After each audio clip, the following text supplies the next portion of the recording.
खेती बाड़ी और मंडी भाव में आपका हार्दिक स्वागत है। आज हम एक ऐसे प्रोडक्ट के बारे में बात करने जा रहे हैं जो कि इल्ली का रामबाण उपाय है। जी है, उसका प्रोडक्ट का नाम है डेलीगेट। जी हाँ, देखिए बहुत सारे किसान भाइयों के हमारे पास मैसेज आ रहे हैं कि जो डेलीगेट है, पहले की जो पैकिंग है, अभी जो नई पैकिंग आने लगी है, क्या पैकिंग चेंज हुई है, क्या नाम चेंज हुआ है, या कंपनी चेंज होगी। देखिए, पहले जो डेलीगेट आती थी वो पैकिंग अलग थी, और अब जो नई पैकिंग आई है सन 2024, यानी कि हम सितंबर मंथ की बात करते हैं, तो उसमें जो डेलीगेट की पैकिंग आई है कुछ इस प्रकार है। ये देखिए, ये 100 ml की पैकिंग है। जी हाँ, देखिए अभी जो ये नई पैकिंग आई है उसमें जो डेलीगेट, तो नाम ये डेलीगेट लिखा हुआ है, और ऊपर जो ये नाम लिखा हुआ कोटेवा एग्री साइंस।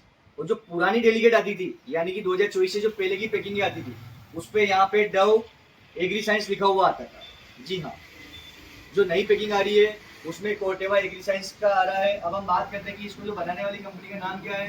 तो इसका जो बनाने वाली कंपनी का नाम है Corteva crop India private limited, इसकी कंपनी का नाम है। जी हाँ, अब हम बात करते हैं कि पुरानी और नई डेलीगेट, देखिए दोनों ही सेम है, सिर्फ कंपनी का जो ऊपर नाम है और पैकिंग है वह चेंज हुई है, बाकी टेक्निकल क्वालिटी सब कुछ सेम है और वही है।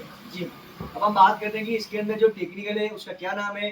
देखिए, इसके अंदर जो टेक्निकल का नाम है स्पाइनटोरम 11.7% एससी, यानी कि जो एससी है सस्पेंशन कंसंट्रेशन का मतलब ये होता है कि लिक्विड फॉर्म में यह दवाई आती है। जी हाँ, अब हम बात करते हैं कि इस दवाई का इस्तेमाल हमें कौन सी क्रॉप में करना चाहिए, कैसे करना चाहिए, इसकी संपूर्ण जानकारी हम आपको इस वीडियो के माध्यम से देंगे। अगर आप हमारे चैनल पर नए आए हैं तो कृपया चैनल को सब्सक्राइब जरूर कीजिए। अब हम देखिए बात करते हैं कि डेलीगेट, तो डेलीगेट का जो मोड ऑफ एक्शन है वो क्या है। तो देखिए, जो इसका मोड ऑफ एक्शन है, स्पाइनोसेन क्लास का एक इंसेक्टिसाइड आता है। जी हाँ, यानी कि नॉन सिस्टेमिक इंसेक्टिसाइड आता है।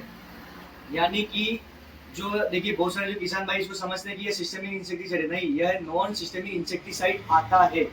यानी कि ये कॉन्टेक्ट इंसेक्टिसाइड है, यानी कि ये क्या करता है कि जो पत्तियों के संपर्क में जो कीट आता है उसको कंट्रोल करता है। जी हाँ, अब हम बात करते हैं कि देखिए, और इसके साथ में जो आता है स्टोमक इंजेक्शन एक्शन पर भी यह काम करता है। जैसे कि आपने इस दवाई का स्प्रे किया तो उसके पश्चात ये पौधे पे पूरी दवाई फैल जाती है।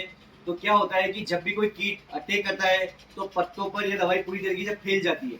जैसे ही पत्ते पर यह दवाई फैलेगी और कीट इसको खाएगा, तो कीट के खाने के पश्चात क्या होगा कि कीट ने जैसे ही पत्ते को खाया तो उसके पश्चात क्या होगा कि उसका जो नर्वस सिस्टम है यह दवाई उसको ब्लॉक कर देती है, और उसके पश्चात यह धीरे धीरे भोजन बनाना अपना कीट बंद कर देता है, जिसके कारण की कीट अपने अंडे देने की क्षमता खो देता है और कुछ समय के बाद कीट की मृत्यु हो जाती है। जी हाँ, अब हम बात करते हैं कि इसके साथ में और क्या है। देखिए, ये ट्रांसलेमिनार एक्शन पर भी काम करता है। जी हाँ, इसमें तीसरी खासियत है ट्रांसलेमिनार एक्शन, यानी कि क्या होता है कि जैसे ये पत्ते पे दवाई गिरेगी तो यह पत्ते के ऊपर से लेके नीचे तक ये पूरी तरह से दवाई फैल जाती है, जिसके कारण क्या है कि जो पत्ते के नीचे के साइड में जो इंसेक्ट बैठे रहते हैं उस पर भी यह अच्छा कंट्रोल करता है। जी हाँ, अब हम बात करते हैं कि ये कौन कौन से इंसेक्ट कंट्रोल करता है। देखिए, यह ब्रॉड स्पेक्ट्रम इंसेक्टिसाइड है। जी हाँ, ब्रॉड स्पेक्ट्रम इंसेक्टिसाइड का मतलब ये होता है कि ये सभी प्रकार के रस शोषक कीट चबिंग इंसेक्ट को यह कंट्रोल करता है। जी हाँ, हम बात करते हैं कि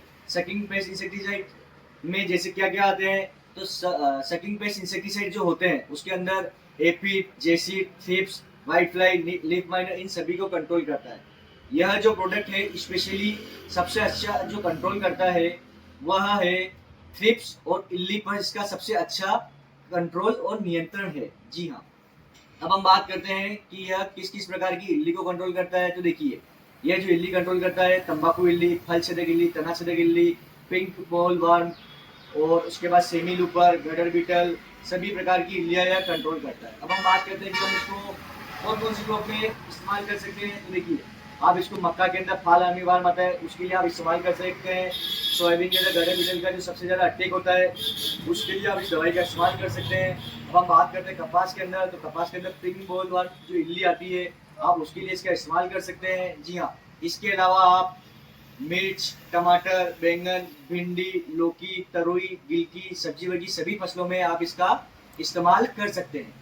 जी हाँ, अब हम बात करते हैं कि इसका जो डोज है, डोज क्या रहना चाहिए। तो देखिए, इसका जो डोज है 180 ml प्रति एकड़ के हिसाब से हमें इसका इस्तेमाल करना चाहिए। अगर हम 15 लीटर की टंकी में हमें इसका कितना डोज देना चाहिए। तो देखिए, जो 15 लीटर की टंकी है हमें उसका जो डोज है 15 ml से 18 ml प्रति टंकी के हिसाब से हमें इसका इस्तेमाल करना चाहिए। इस दवाई का इस्तेमाल हमें कब करना चाहिए, कैसे करना चाहिए, तो देखिए विशेष जानकारी ये है कि इस दवाई का इस्तेमाल हमें 2 से 3 बार नहीं करना चाहिए। इससे ज़्यादा अगर आप इस दवाई का इस्तेमाल करते हैं तो कीट क्या होता है कि अपनी रेजिस्टेंस पावर बढ़ा देता है, जिसके कारण की दवाई अपना असर दिखाना कम कर देती है। जी हाँ, अब हम बात करते हैं कि इस दवाई का हमें स्प्रे कब करना चाहिए। तो देखिए बहुत सारे किसान भाई ने इस दवाई का इस्तेमाल फूल आने के समय पे भी किया है। तो होता क्या है कि जब आप इस दवाई का इस्तेमाल फूल के टाइम पे करते हैं तो कुछ कुछ फूल यानी कि 20 से 30% फूल झड़ने की शिकायत भी आती है। तो जब भी आपकी क्रॉप होती है उसमें फूल आने की स्टेज में इस दवाई का इस्तेमाल हमें नहीं करना चाहिए। जी हाँ, अब हम बात करते हैं कि इसका स्प्रे हमें कब करना चाहिए। तो इसका जो स्प्रे है आपको या तो सुबह करना चाहिए या संध्या समय यानी कि शाम को स्प्रे करना चाहिए। तेज धूप में इसका इस्तेमाल बिल्कुल नहीं करना चाहिए। अब हम बात करते हैं कि इस दवाई का रिजल्ट कितने दिन का है। तो देखिए इस दवाई का जो रिजल्ट है 14 से 15 दिन तक का इसका इंसेक्ट कंट्रोल है। और देखिए हमारी जो एडवाइस है इसमें हम ये कहना चाह रहे हैं कि इसका जो सबसे एक्सीलेंट रिजल्ट माना गया है थ्रिप्स एवं बैंगन की इल्ली में यानी कि सभी प्रकार की इल्लियां और थ्रिप्स का यह अच्छा नियंत्रण करता है।